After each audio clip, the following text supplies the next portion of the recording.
This podcast is brought to you by Blossoms PPC, your trusted partner for promotional apparel and uniforms.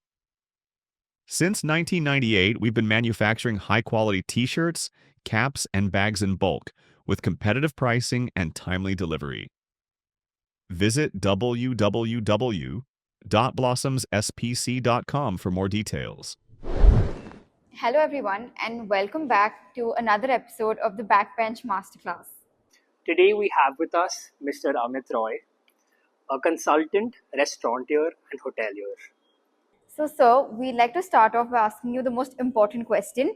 Were you a backbencher? Oh yeah, definitely. I was a backbencher in school as well as in college, and then realized that backbenching was actually fun because we used to sneak out of class after the attendance, and no one knew the better or no one was the wiser, and we got our attendance, which was, I think, the primary goal for any student at that point of time, to have attendance. So, back when you were in school and college, did you know that you were going to go down the F&B line? So I've always had the affinity for hospitality right from childhood because my family's been in this business for over 4 decades. We were more in the line of the kitchen and bar equipment. So like the first KFC which opened was in Bangalore. The first Cafe Coffee Day which opened was in Bangalore. And we were associated with all those brands. And as being the son of the owner, I used to get to go and see this from behind the scenes.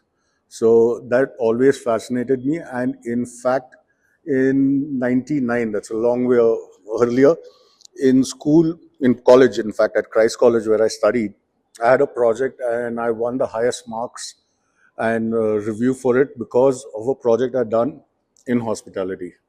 So my whole project was to do an F&B venue, and that's what I won for.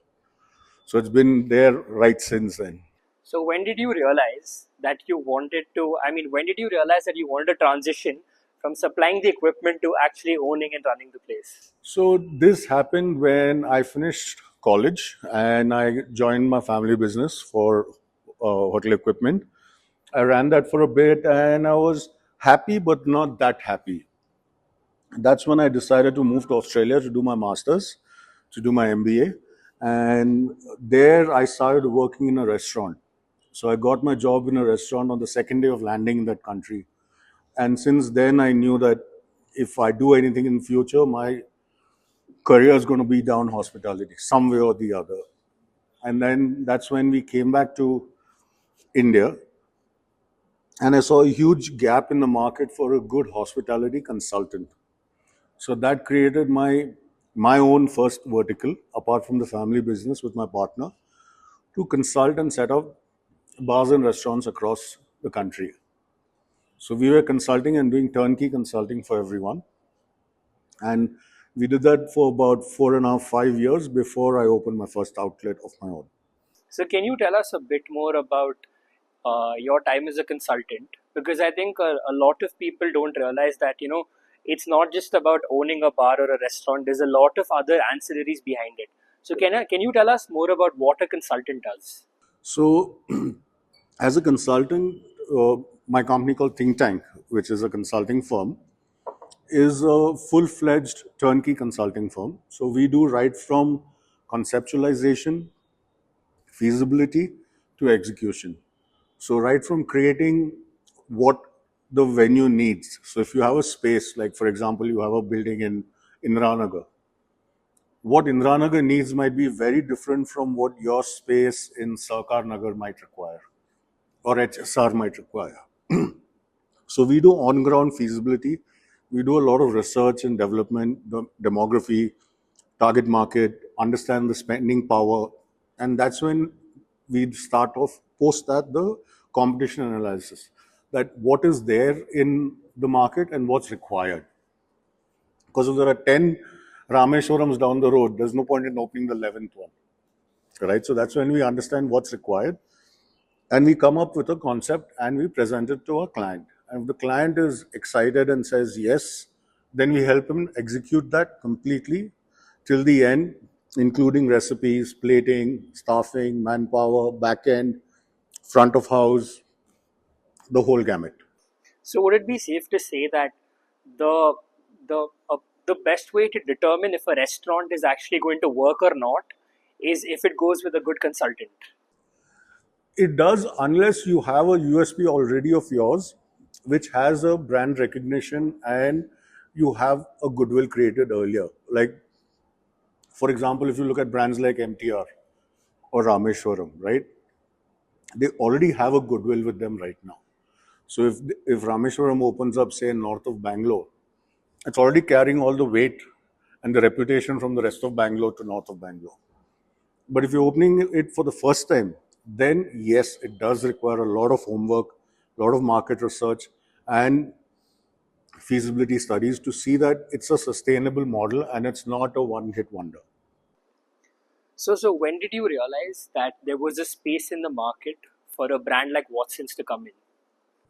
So it's actually very funny. The first Watsons that we opened was in Asai Road, Alsur, and which has been a flagship outlet.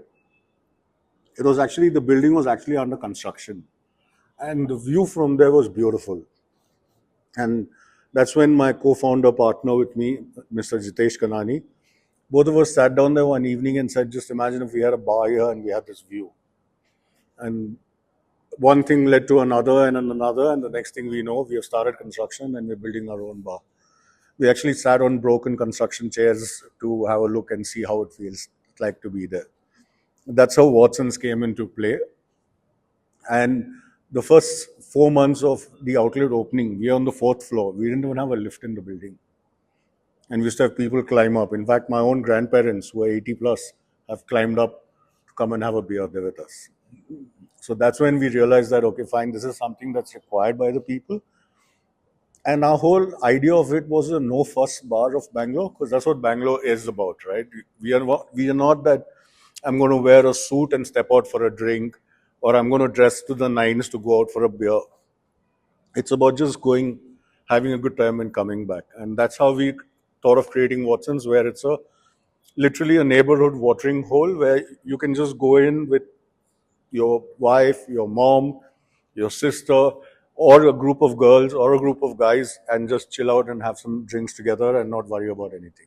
So when did you start Watson's? 2014 August is when we opened our doors. And so it's been around 11 years now. Yep. And what transitions and what changes have you seen in like the entire space, and what changes have you made to Watson's over the course of these years? So the core of Watson's is something that we still maintain on, which is it's a neighborhood bar and a neighborhood pub to hang out with. What we have also created is that our food is simple, no nonsense food, but tasty to the market. And over the years, what we have actually realized is that even in one city like Bangalore alone, demography plays a huge role. So the menu, what works for us in Asai Road, is not what works for us in JP Nagar when we had an outlet in JP Nagar, is not what works here in Indranagar, is not what works in Vasant Nagar. Even though we are just 3-4 kilometers from each other, the crowd profile is very different. The crowd preferences and tastes are very different. But we have our signatures, we have a core which remains the same across all our outlets. And even when we expanded to 2 more cities, right now we are in Chennai and Kochi. We were in Goa, which we shut down. But our core is the same. Everything is the same. You can walk in, shorts, flip flops, have a relaxed couple of beers, have some snacks, have some food, and head home. So, what do you think is the toughest part about scaling resto bars across city, especially like with like consistent service or like launch night kiosks and all of that?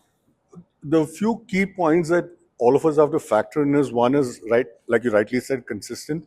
But more than service, it's also about the food, because a lot of us travel quite a bit. So if you've been to Bangalore and you've eaten something and you go to the same brand in another city, you would expect it to be the same taste and same flavor, like a KFC or a McDonald's.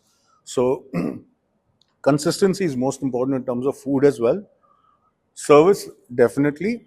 And the most challenging part in this business when you expand is to make sure that your staff ethos remains the same, that the way you're treated and the way the staff behaves with you in Bangalore is the same in Chennai, is the same in Kochi. Right. So, I again, this question just popped in my head while you were speaking. It's a lot. I mean, there's a lot that goes into it while building and scaling a restaurant. And you mentioned that you have a partner. So how have you like divided responsibilities between the two of you? So technically, it's not two of us. We are a group of people when we started this company. And in that, a few of us are active partners, a few of us are investors. And in each one, based on what they bring to the table, on what they are known for, is how we have built up a brand. So we have one who heads finance completely, and he's responsible completely for finance. We have another partner who's very good in and has experience in constructing. So all our new outlets, all our new executions are done by him. We have one who's got real estate in his blood, so he's the one who scouts out all the properties and makes sure that the deal is done through. Me being from the hospitality background, the food and beverage is my responsibility. But all decisions are taken collectively. Each one has a role to play, but a decision has to be unanimous. If it's not unanimous, we don't go ahead. So walk us through like the anatomy of a successful F&B concept. Like what are some of the non-negotiables for you? Quality of food, staff ethos, and consistency. These three you cannot step away from because that's how you'll build your entire company. And as you know, the attrition rate is the highest in hospitality globally. It's not that just in India, but globally, attrition in hospitality is the highest. And we are proud to say that we are in the low single digits. Uh, that's just because of the way we have our own staff building, staff teamwork. We actually have competitions throughout the year for staff. We do about 20 staff building activities throughout the year. And then we have an annual staff day where all the staff are rewarded for their work. And it's a simple thing, right? Like when we were students, if you didn't do your homework, you got punished. If you got a good score, you got rewarded. So it's the same principle here that we make sure that recognition and rewards program is very well with staff to retain them. Second is to make sure you're the right fit in the market with regards to food, because you cannot be different, cannot try to sell something which is not here. It's like me trying to sell non-veg in a vegetarian demography, right? It's not going to work. Right. So that, and third, of course, like I said, is consistency, because I'm here every day. So I might not notice the difference. But you come here once a week or once in 15 days, you'll say, no, today it's not tasting the way it was tasting the last time we were here. It's like that. So to make sure that it's constant throughout its lifespan is very important. So you mentioned earlier that again, different outlets have like a different kind of menu. Like you have your core offerings, but in addition to that, you again have different offerings that work for different places. And that's all, I mean, that's all because of like collecting data essentially. How do you go about collecting data and collecting the right data? So data is collected through three mediums. One, of course, is customer face to face, which is the most vital and the most accurate data, because when I'm speaking to you, I'm not going to, you cannot twist my words around, right? It has to be what I say. So that's one. Second is the review in the market, that is looking at your social online portals, looking at your aggregators and seeing what sort of reviews you get. And the third most important thing is your sales analysis. Like we have something called a menu mix, which every quarter we get it out of our systems, which tells me which dish sold the most, which dish sold the least, and why it sold the least. Because is it because of the cost? Is it because of availability? Or was it just that people didn't expect that dish to be there and they don't want it there? Like I can't be selling vada and dosa over here. Fair enough. So how do you go about again? how do you go about creating a great menu? Like, I'm going to ask you like very basic questions throughout the thing, but how do you go about like creating a great menu? When you decided to create Watson's menu, what were your core offerings and how did you settle on those? So, for example, with Watson's, when we started Watson's, what we decided was that we wanted it to be a neighborhood place, right? So, we wanted the space to be where people come, hang loose, have a couple of drinks. Now, 9 out of 10 places where you go and hang out and have a few drinks are either at your club, which is if you're a club member, so Indranagar Club, Bangalore Club, Century Club, or you're at home. Or like the good old days that Bangalore is known for is the roadside standing bars. Now, what's the sort of food you get there, which you don't see in a pub? That is what we sought out, and we wanted to create that by bringing those dishes in a pub atmosphere. So, a simple thing like a cheeseling bhel, right, is something that you wouldn't find it in a lot of pubs around. Our most highest selling dish is something called the mogo, which is nothing but cassava chips, but it's tossed in ghee and spices and seasoning. So that variation gives it that whole touch. But it's something as simple as that. We have something called the green gram, cheru payar fry, which is nothing but your moong dal fried with chopped onions and tomatoes. That's it. But that's something that you will not see in another bar. You won't see it elsewhere. So that's how we wanted to create a place where it's home but not a home. And our whole ethos is that we have a lot of regulars with Watson's. 70 to 80% of our customers are regulars who visit us more than 3 to 4 times a week. So it was to create that atmosphere. That's how we sought out the story, and that's what we went behind. How have you gone about creating a place where you get these people come in like 3 to 5 times a week? Yeah, what makes Watson's not just about the food, like the feeling, and like how do you keep that up in long term? One is obviously it's the people, the customers itself, and the locations that we have selected are locations which have a dearth of hangout joints. And let's be honest, in Bangalore, now of course with padel and pickleball, apart from that, what would we do when we meet? We either go to a mall, we go to a pub, or we go to watch a movie. There's nothing else that we used to do. So the whole idea was to create a pub where you could hang out on a regular basis without it pinching your pocket or without feeling very ostentatious, and you have to be dressed in a particular way, you have to stand in a particular way to go through that. So the whole idea was to get rid of that and make sure you're just comfortable to be there. And like I said, you could literally finish office and come there in your office uniform or clothes, work clothes. It's perfectly fine.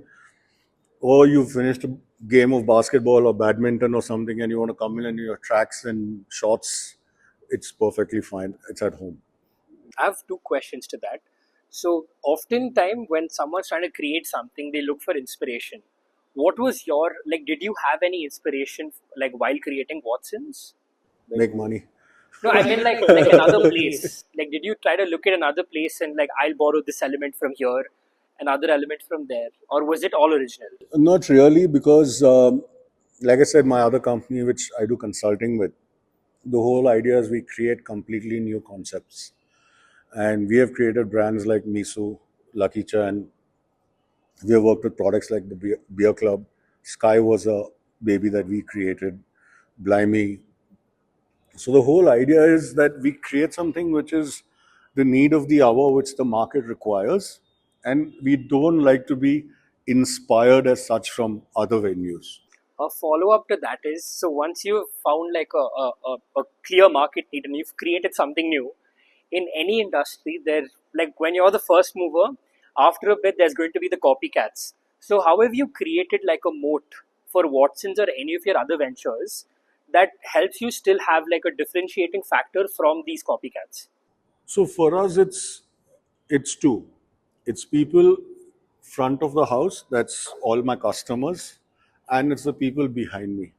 These two I can't copy, right? And as long as I can keep both of them happy, it's a happy world. It's utopia, right? My customers are happy. My customers are going to come back again and again and again. And as long as my staff are happy, my family, my team is happy, they're not going to go elsewhere to try and copy us. So yes, there have been quite a few who have tried to break the game and everything, but I would say that at least we started the trend. I wouldn't say that we still win over them or anything, but at least we are known as to have started the trend, and our regulars speak for themselves, right? Our customer satisfaction levels speak for themselves. And can you tell us a bit about Shilton Hospitality now? So, Shilton Hospitality is a firm, like I said, that all of us started, and most of us know each other for more than 20 years, either school friends, college friends, or business associates, or some sort of relation we all have. And when we started off with a couple of service apartments. Then we got into F&B, where we created Puma Social Club, Okay. which was the first in the country. It was at this very place itself. And then from there was the next meeting when I told you with my partner, Mr. Kanani, that we had, and we created Watson's as a brand. And then from there, we have just grown and grown. So now we have 6 bars across 3 cities. We have 3 hotels, one in Bangalore, which is like a service hotel, one in Chennai, one in Kochi, and we also have a resort in Kabini called Fireflies, and that's again a boutique resort with only about 12 rooms on the water with a private pool, private bar, and everything. So that's what it is. That's like once we got the taste of hospitality, we knew that we could do much better in it, and we're exploring all angles. So we are getting a lot more into leisure hospitality rather than just being a Watson's pub or a brand name. We want to diversify into other avenues of hospitality as well. If you don't mind me asking, do you think that your experience as a consultant, where you were again, like based on like the understanding of what we have, people who enter this industry always see it as like a passion, whereas when you got into this industry, you saw it as a business, and again you made a lot of data driven decisions as a consultant. Do you think that has given you an upper hand in launching ventures and actually scaling and managing them successfully? So the whole stint is that when I studied in Australia and uh, I learned it professionally, I realized that actually data does play a lot of role, a significantly major role in hospitality. So a lot of our decisions which are driven by data are hardcore data. It's not just that, okay, fine, I saw one place, let's open a bar here. It's not like that. And that reduces the failure rate drastically and increases the success rate, vice versa, right? So it's very nice for us to know that uh, as of today, as Think Tank, as a consultant, and as Watson's also, we are in the high 90s in terms of success rate. So So, I think what's that's something about the hospitality business that you believe sternly and other people get like completely wrong? See, hospitality, a business is something like what I tell everyone is it's not a 9 to 5 P&L driven job. Yes, P&L does play a role in it, but you got to understand with hospitality comes crazy hours, crazy requests, customer satisfaction, and through all this you have to have a smile on your face and go through it as though it's the best decision or the best call that you made. You might be hating it from inside. So that's where, as long as you know that, it makes a huge difference. If you're looking at it just as a pure P&L driven business, you will not have such a successful rate as hospitality does. If you don't mind me asking, what's the craziest request you got? The craziest request, I wouldn't say a request, I would say an instance is where someone whacked a credit card machine and went home. And little did they know that every time they swipe on that machine, the money is going to come to me, not to them, because it's pre-programmed. So the next day, someone comes back and says, "Sorry, my friend was joking around, and he dropped this in his bag, so I'd like to give it back. And we are like, yeah, right. And then he was like, okay, we swiped this much on it. Can we have the money back? Did he get the money back? Of course, yeah, he did, because it wasn't ours, so we did. And then we had a situation where someone tried to whack a pot of plants, but it was so heavy that they walked three flight of stairs, then left it there and went home saying that we can't carry it anymore. Wow. How have you mentioned that again while you're trying when you created Watsons, it's a place for everybody.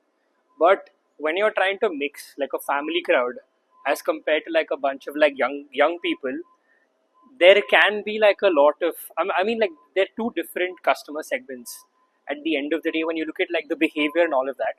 How have you been able to like manage it? Do you have like any wild stories of like things getting out of hand, and how did you manage that? Not really. The whole thing is, see, you make it an atmosphere what everyone requires, right?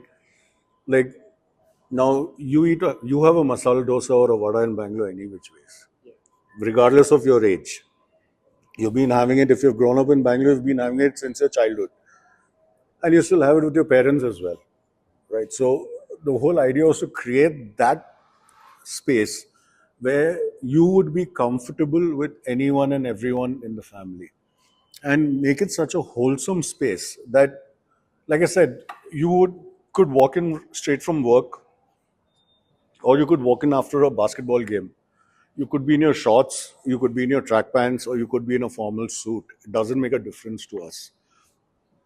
As long as you're comfortable and the whole atmosphere around everyone is so friendly, it doesn't make a difference. Like, for example, we've had a ladies group of ladies of 5 ladies. I think they were all senior citizens. Come and have 2 bottles of wine and head home, right? So for us, that's a win, because we have made the atmosphere that comfortable for them to come, whereas we have 20-year-olds over there drinking and doing Patron shots as well.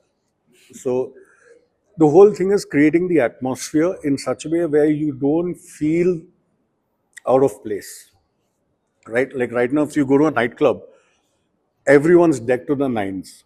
You will not want to enter in your flip flops and your shorts. That's the atmosphere of the space. So here you create it in such a way that you can come. Doesn't matter. I've had people coming in at 10:45, 11 in the morning when the place is shut, and they're calling me, hey Amit, we finished badminton. We need a couple of pitchers of beer here. Can you ask someone to open the door? So that's how it is, to create that space where everyone's comfortable. And the whole thing again comes back to the guys behind and the guys in front. If you all are all dressed to the nines and wearing suits and fancy little black dresses and stuff, then that you won't feel comfortable if there are two guys sitting next to you wearing shorts and t-shirt after a badminton game. Simple as that. How passionate do you think you are about hospitality? Well, all I can say is that's the only thing I know. So if I wanted to do something else, I won't be able to do it. And I always like it because hospitality, every day is a new day. It's not the same thing every day that I go and clock into my work, check my emails, reply to my emails, clock out, head home, I have fixed lunch breaks, fixed tea breaks, coffee breaks. No, that doesn't. With this, it's a new challenge every day. You see new things every day. You won't have the same request every day. Plus, it's very dynamic, right? You have to be on the top of all things. What's happening in the market? What's the current cocktail going? What's the current shots which are flying off the shelf everywhere else? Should we do it or not? So it's a lot more involving, and it's a lot more hands-on than any other business. So that, if you like it, if you enjoy it, and that's where the thrill is, right? Your drug is that you get you get a high from doing all that, and as long as that happens, it's fine. So that's when I know that, because everything else is boring for me. The only time I tried another job was selling insurance in Australia for 6 months, and I quit. 6 months I quit because I was like, I'm bored. I have nothing else to do. I think this could be the podcast title: Insurance Salesman Yeah. to Leading F&B Entrepreneur. See, so I used to work in restaurants. I quit restaurants because those hours were crazy. I used to do about 100, 120 hours a week on an average. So I said, okay, I'll do something else. So a friend of mine got me a job in an insurance company, which was a 9 to 5 job. 6 months, I won 7 awards in the company, and after that, I was like, I have to go to work today. I'm not going in. 5 minutes late, if you clock in, they're like, why you clocked in 5 minutes late? You should have been here on time. What's happening?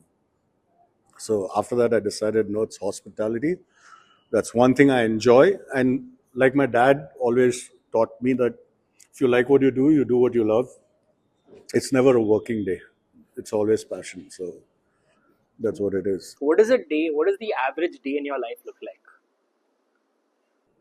Oh, so it varies. There are times if I'm traveling, my day starts at 5 or 6 in the morning and ends at midnight. If I'm not, it starts much later. But half my time is on the phone. So I have to charge my phone 4 to 5 times a day. And it's one is I go to the office first, which runs my family business, which I said for 4.5 decades, we are in the equipment business. That, as well as replying to my consulting firm, then going to the sites where my consulting firm requires, and then visiting Shilton as and where required. Based either we go to the corporate office, or we come to the site, or we have a meeting somewhere else where we are discussing something new. So there's no set routine. There's no set routine at all. There's like today I might have stepped out of my house at 11:30, but tomorrow I'll be out of my house at 5 o'clock in the morning.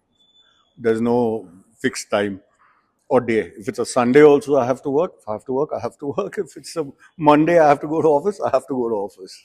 How do you manage to do so much? Because your mind is not just on one thing. You're doing like 4, 5 different things at the same time.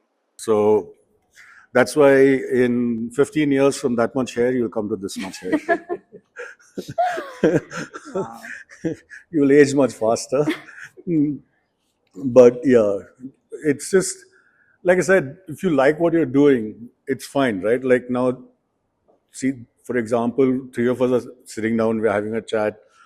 Tanisha's there as well, and we're like, you know what? Let's create a whole new series of podcasts based only on hospitality and different aspects of hospitality. We might just throw some ideas together, click on it, and float a company tomorrow on it. Never know. So it's very, very diverse. So I also work with a green agro product company. I'm also a director with a vegan sauce company, which makes all your vegan sauces across the country and supply to multiple brands. So it's like that, right? We sit down, we see something which is going to work, and we might just start something tomorrow on it. So tell us about a moment where a decision you took like didn't go your way, and what did it like teach you about hospitality in general? Hospitality in general, I don't know, but otherwise it would have been the first time I asked my wife to marry me. It didn't go my way. Yeah. Hospitality, I would say, a restaurant I opened just post-COVID, which I had backed it quite a bit with my partner, and unfortunately, we had to shut shop in 9 months. It didn't go the way we expected it to go because we analyzed the market demand and supply very, very, very off, which was one of the rare moments. So it's not that everything I get involved in is successful. There are a couple of hits and misses here and there. And the other one was we opened a restaurant in North Bangalore. Unfortunately, we couldn't run it successfully enough because it was very hands-on in terms of cost management. And we didn't have the time or the bandwidth to do that. And because we didn't do that, it was not profit making. And my logic is very simple. If it's not profit making, give it a certain time, try to fix it. If you can't fix it, then just cut it, shut shop, and let not other losses pile up so that you have to pay from your other businesses into that business. What do you think is like a decent time period to break even in like the average restaurant or like an 24 to 30 months. 24 to 30 months? Some, but see, again, it depends on what sort of right? It's very variable. The thumb rule says 24 to 30 months. But if it's a high-end exclusive project which requires a lot of capex, it could go up to 48 to 60 months as well, right? Like the thumb rule says, 8 to 10% should be of your top line should be your monthly salary outlay, your human resources outlay. But if you're a fine dine and if you're going really top-notch service, it goes up to 22%. So there's no such black line drawn or written on stone that this is what it is, but this is what we try to achieve. So what is like a comfortable, like, if like what is like a, like when you're essentially like calculating the costs and breaking it down, what is like a comfortable like breakdown percentage of like food costs, operating expenses, salaries, and like a comfortable profit margin? Like what should a restaurateur look at ideally? See, again, like I said, it's very variable. So normally your food cost is between 28 to 34%. Your revenue cost is 10 to 12%. Then you have all your overheads, which is your rent, electricity, HR, blah, blah, blah. So you're looking at about 70, 75%. But now with uh, a takeaway space for that matter, right, their costs will be completely different from a bar because takeaway will rely huge on the aggregators. And we know how much the aggregators fleece us by. So you're hardly left with much. So that affects us. Or second, if you're a price conscious product, right? Like you can't sell a dosa for 500 rupees. It has to be at a particular price. But the cost is going to be the same for everyone because the same batter you're using, I'm going to be using a similar batter. The chutney that you're making is also using coconut. I'm also using coconut to make my chutney. So there again, the numbers vary. So it could be down to even 7% or 8% on your top line. So can you tell us a bit about, again, you mentioned that you'd launch a restaurant right after COVID. Can you tell us a bit about how COVID was for you? Oh, COVID was chaos. COVID was really, really um, X hitting the ceiling sort of a thing because one, no one expected it, right? And a lot of us in the F&B business, especially in India, something happens, the first thing they would shut is a bar or a restaurant down. So you're the first person to get shut down. And we have a staff of over 600 people. How can I send them home? But how do I pay them? Where's my revenue? Right? It's not that I'm sitting on coffers of gold that I can say, okay, next 6 months' salaries I have in the bank, not to worry. Plus, we all have our financial commitments, EMIs. And the first month, the bank did not even have the moratorium from the bank. It came later. So, how do you meet your requirements? So, it was an eye opener for all of us. And we realized that the vulnerableness of hospitality came to light that way because no hotel was open. Now, okay, a restaurant is a restaurant, but a hotel, if it shuts down, the rooms get moldy, smelly. You have to run the ACs. What about certain guests who are still living there? Now, for example, if you were staying in Bangalore and you had to go back home, all the airplanes were shut, all the flights were shut, and you're here on work. So, where do you go and stay? You don't have a house, you don't have anything here.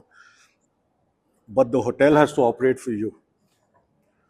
So for maybe 5 customers, the entire hotel, the kitchen, food has to be provided, rooms have to be cleaned, all that is this. So I think hospitality took the biggest hit post, apart from the airlines, obviously. Hospitality did take a huge toll during COVID, and it was a huge learning for all of us to not expose ourselves to that much financial liabilities.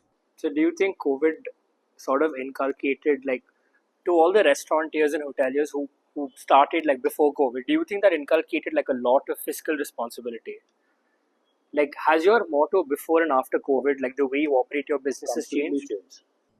Completely changed. Like I said, The first thing is our exposure financially had to come down drastically because, touchwood, God forbid, something ever happens again like this. The bank EMIs, like after the second lockdown, if there was a third lockdown, 50% of hospitality would have been wiped out of the country because they can't meet the can't meet it. Simple as that. So that has made a huge change in the way we operate, the way we expose ourselves financially, the way we manage our finances, and of course the staff. Like, for example, we were proud enough to say that during the entire COVID, we did not let one staff off. We did not fire anyone. We said we might not be able to pay you, but your stay and your food will be taken care of.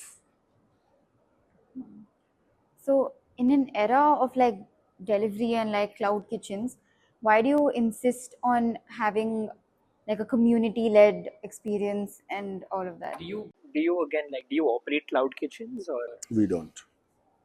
is You're that not. You can't get a beer delivered home. It's illegal. So no. With the way our positioning is, 98% of my revenue is from dining. okay? It's hardly 1 or 2% takeaway, and in that it's 10% which is online order. So for me, it's a very negligible model. So cloud kitchens, I know a lot of people who operate cloud kitchens, who run cloud kitchens. It makes it technically in a way easier if you, because you're going to get the same product, say in Electronic City from Indranagar, by operating a 500 square foot cloud kitchen over there, which is completely only takeaway. But do you have that much takeaway market? Because again, you got to understand, though your capex is much smaller, a cloud kitchen operates purely on your delivery model, which is again your aggregators. So how much percentage are they going to eat off your business? So speaking of aggregators, on the Nikhil Kamath podcast, I think they mentioned about again like the NRAI and how like a lot of restaurants like are essentially being fleeced by aggregators because of the exorbitant like commissions and all of that. So just to let you know, I'm the joint secretary for NRAI Bangalore, and I'm also part of the managing committee nationally. And in fact, we are the ones who are encouraging right now Rapido to get into the business, Okay. to get into the food aggregator business. In fact, we are on close talks on finalizing the terms with them. So yes, it's become an arm twisting by them, but we also got to understand is that it was called upon by us. In what sense? Right. See, when the aggregator started, if I'm not mistaken, Swiggy started it only in Koramangala. Then it expanded Koramangala, BTM, and HSR. Right. They were offering you a service of home delivery. Why? So you don't have to invest in your delivery stuff. You don't have to invest in having a dedicated telephone line. You didn't have to have three two-wheelers. Right. So you gave it to them. But who was paying for them? Who was covering their cost? If the cost is not to you, it's a cost to them, right? It's not free for them. So they were using funding money. Now that's going to dry up anytime. That well is going to dry up. So what's going to happen post that? It's going to come on to you, which a lot of people didn't have the foresight to see.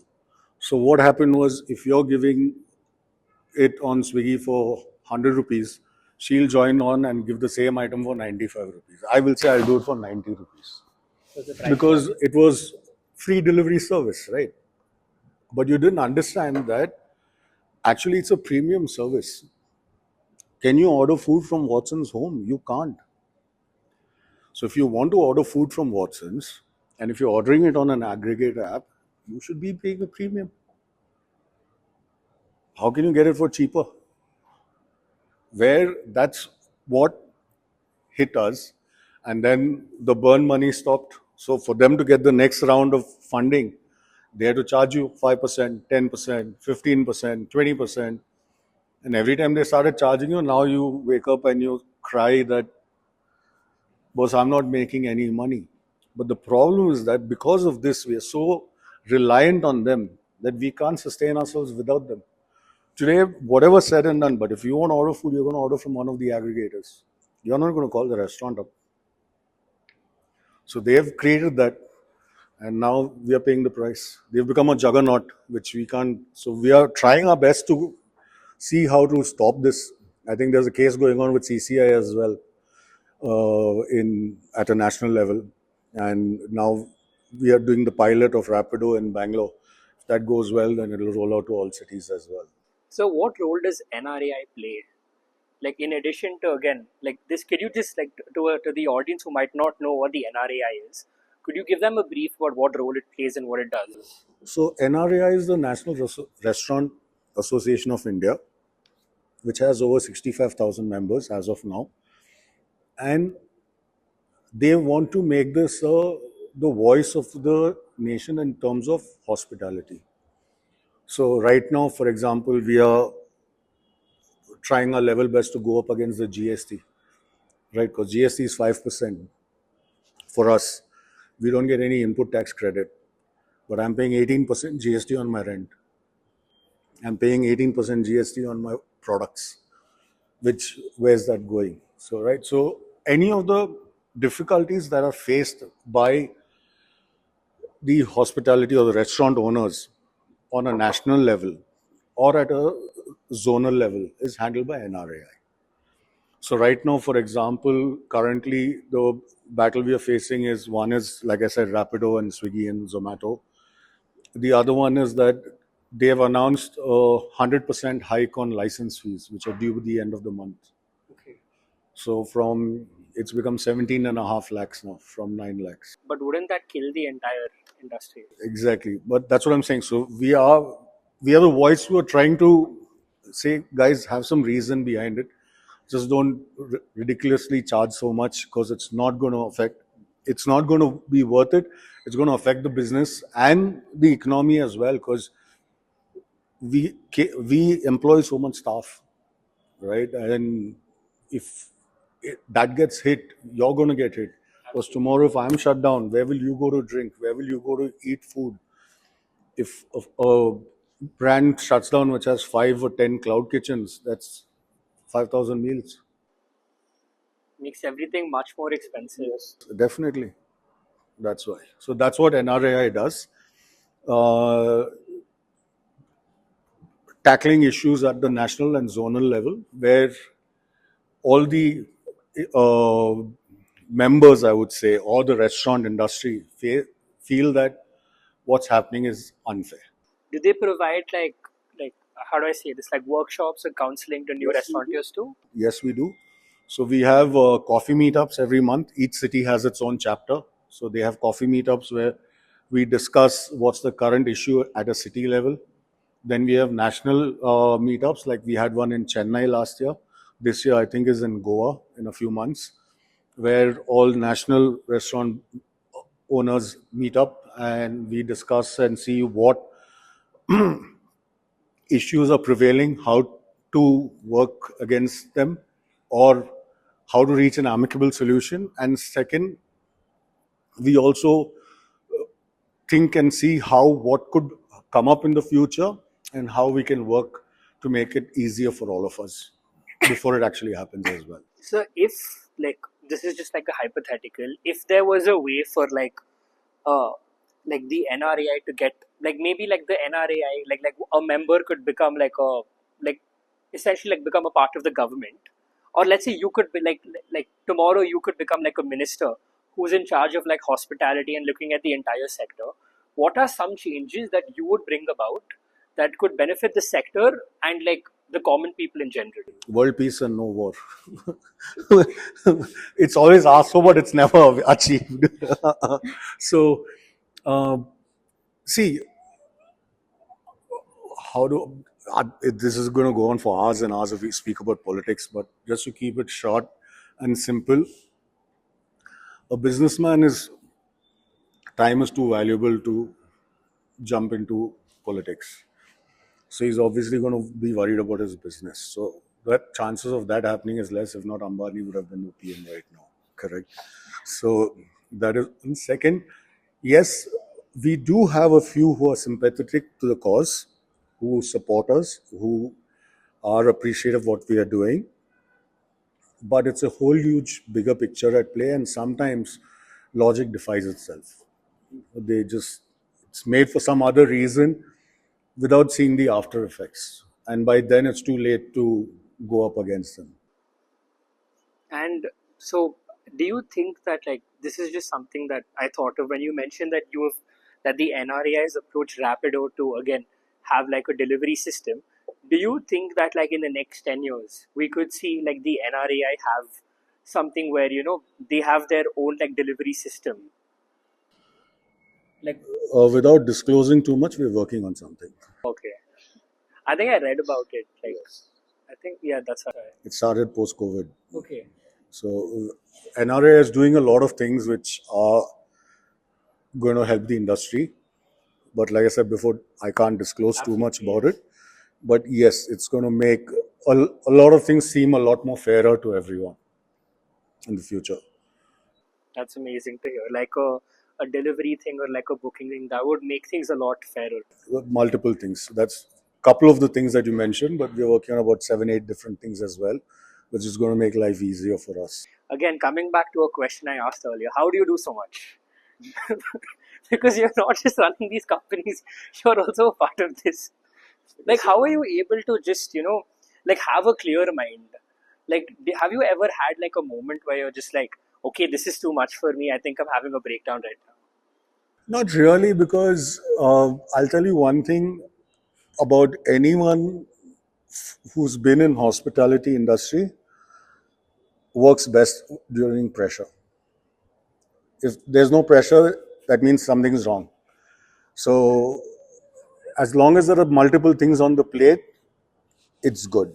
It's good. Yes, there have been a couple of times when I've thought that, okay, fine, you know what, I just want to sit at home. But then after 2 days, I'll be like, boss, it's time's up. Let's go to work. I'm going mad. I'll kill someone if I sit at home anymore. So let's go back to work. So people from hospitality are in that bent of mind that you have to work 24/7. And we are used to it. Like, I remember for almost 14 years that for me, New Year's Eve was a working day. Christmas Eve was a working day. While everyone else was partying, I was working. So it's like that. So you're just used to it. And sitting quietly, not happening. Like, again, off the record, right now I'm sitting here with a broken shoulder and a broken toe. Yeah, I'm supposed to be in a cast. What? Yeah. Are you fine? Yeah, but that's what it is. So I just can't.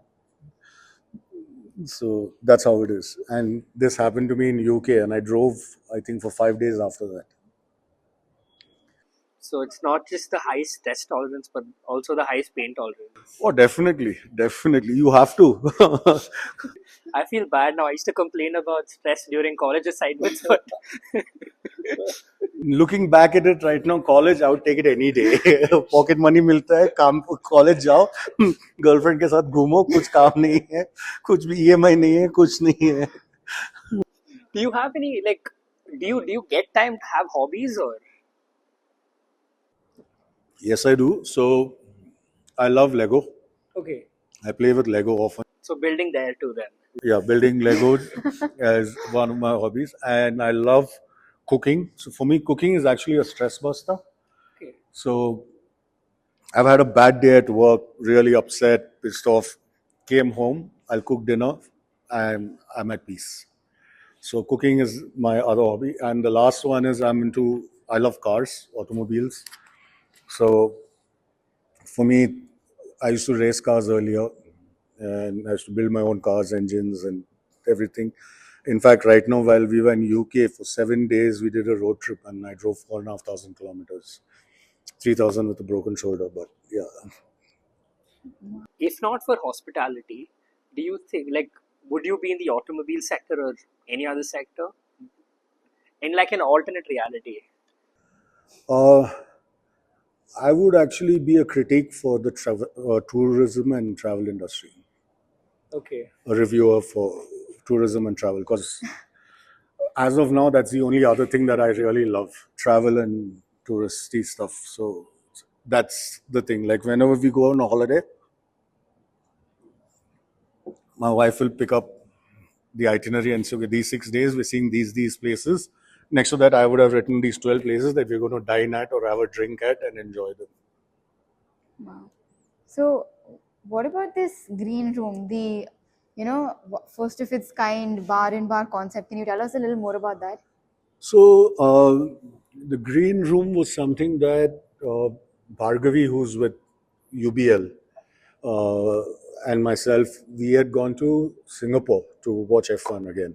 UBL is United Beverages Limited, owners of Heineken, and okay. Heineken owns UBL now, but basically a Kingfisher brand, in simple words. So we had the ex-CEO of UB actually on the podcast too, Rishi Bardal. Rishi, I'm working with him on another project Okay. as a consultant. Yeah, is it the biopeak? Mm. So we had him, I think, last month. Okay, so Rishi was there with us as well in Singapore. Okay. So Rishi, Bhargavi, all of us were together in Singapore, and we actually saw what Heineken could do. And then we realized that in Karnataka has the most stupidest laws for liquor in the entire country.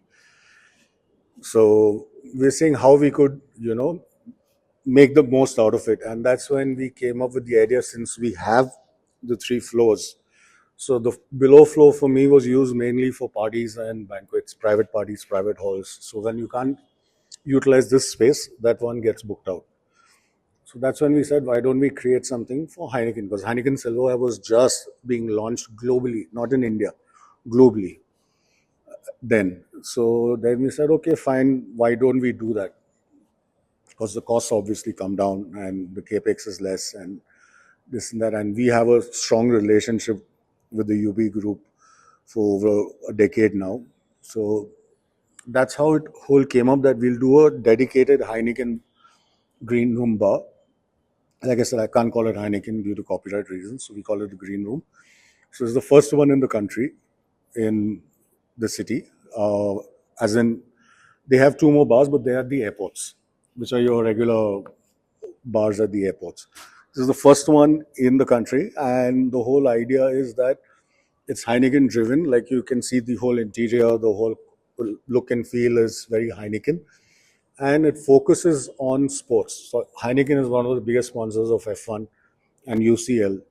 So the whole place is created in such a way to make sure that we do live broadcasting of the F1 and UCL and have sport related activities around over there. So right now, I think there's just a pool table there. There's a foosball table also coming in West, because Heineken is a huge sponsor of the foosball championships globally. Okay. So that'll also come in as well. And then we said, since we have the bandwidth, let's create the green room, and it has a different menu as well, and the whole look and feel is very different from what you would see at Watson's above here. So, with like the green room and newer formats coming into the picture, what according to you is like the future of hospitality? See, hospitality is definitely something that is going to change over time till it becomes on the same global platform. We're way behind them at the moment. But as you see over the years, trends are changing, right? Like earlier, for you all to step out to eat or have a meal was occasion driven. It's your birthday today, so your parents will take you out. Or you passed your exams, so you go out for a meal. Sorry, I'm saying way earlier, before when I was studying. That's the only time we used to go out. But now we eat 4 to 5 meals out a day, right? Whereas if you look at certain countries, houses don't even have kitchens. Singapore, right? Hong Kong, Singapore, a lot of these Asian countries don't even have a kitchen in the house. So you're going to eat that much more and spend that much more money outside. And we are growing. CAGR uh, targeted is 32.7 billion by 2030. So you can imagine. But do you think that's a good thing for people to start eating out a lot more as compared to in the house? See, it's more a matter of convenience, right? One is matter of convenience. Second, you get the variety, and you'll see there's a huge shift in the market as well in terms of what food. Right, there is healthy food options available. There are vegan options available. There are zero alc options available. Right, like there's a bar in Bangalore which does not serve alcohol. What's a bar? And people go there. And the new rage right now is your uh, coffee shop raves. They Yeah, have rave yeah, yeah, parties yeah, at yeah. coffee shops. Yeah, Right. right. So there's a huge paradoxical shift happening to things like this, which is going to evolve more and more, and it is healthy. There's nothing wrong. For me, for example, now if I have to sit at home and cook a proper risotto for two people, it's going to cost me more than if I had to order it from a fine dine restaurant. So I'd rather just order it from a fine dine restaurant rather than waste my time. And with the whole work culture shift happening, right now it's all dual income, no kids. So why Yeah. set up with the dinks coming in more and more? Why have a kitchen at home and then you have that much more headache? Groceries have to be there. Did they get spoiled or not spoiled? Then you have a cook and then you have a maid. All that goes off. I think I don't remember where I saw it, but I remember I think I'd seen this thing that kitchens are getting smaller and smaller in houses these days. For see, there it's a multi-pronged thing. One is because equipment is changing. Like 15 years ago, who would have thought of an air fryer? Right? No one knew of an air fryer. Who would think of a multi-conventional microwave which does your grilling as well as your microwave as well as your pizzas? Right? So one is that. Second is, again, coming back to what we were just discussing, the frequency of you cooking at home. And with the time span, say for example, if it's just a couple, husband and wife, both have finished work and come home, you think, will she make a salad, chapati, rice, dal, sabzi, like an Indian household? No. Rather just whip up a burger or a pizza together or make some noodles or fried rice and get it done with. So keeping that whole shift in mind, the size of the kitchens are becoming much, much, much, much smaller, and the use of the kitchen is less. Right? And it's easier. Like recently, we had a dinner at home. I just got a catering company for 30 of us. I got a catering company. There was a bar set up. There was food. Everything was done, and they cleaned up everything. They washed up everything, and they left. And it costed me less than what it would cost me if I had to take 30 of them to a local restaurant or a bar, not even a fancy place. And here I had 4 staff serving us and everything. So that convenience is becoming much more easier. Why spend time? That's true. And coming towards the conclusion of the podcast, you mentioned again that you mentioned the thing of like coffee raves, and there's been like a lot of trends over the past few years. As someone who's like an industry veteran, how do you differentiate between a trend that's here to stay and something that's just a fad? See, it all depends on, again, market research and analysis. Like, for example, I'll give you the easiest thing which a lot of people might disagree with me. Gin was a fad. Gin came and went. You had your gin slings, you had all your gin cocktails, you had everything. It came and went. Right? Right now, the current fad is tequila. Everyone's having mezcal or tequila. Right? So, a lot of this goes into the marketing and the spends that the liquor companies do to creating it. Second is comfort factor. See, whatever said and done, I would love to have, for example, a steak every day. But can I? I can't. I might have it once, twice a week. After that, I want my comfort zone. So, what's in your comfort zone is going to be there to stay. Other than that, it's all going to pass. Unless you create something very, very different. Like 15 years ago, I would not have half a kilo of ghee on my idli and call it fancy food, right? But right now it is working. It is working for some. But how long can it last? That's the question. And that's over a period of time. Like at one point of time, Bangalore suddenly had all your baristas and cafe coffee days propping up left, right, and center. But after some time, what happened? Filter coffee, 10 rupees. That's what I want. Right now, also, there are these fancy coffee shops, but it's not just for the coffee. You go there because of a whole different atmosphere. You're going to sit there, you're going to have a conversation, you're going to have a meeting, you could do a business discussion. You can do that as well. So that's how the places evolve. And that's when you realize that that place is going to be there to stay or it's going to shut down in no time. Do you have any questions? Just the last one. What like advice would you give to like young professionals who want to start a brand which actually lasts in this like chaotic industry?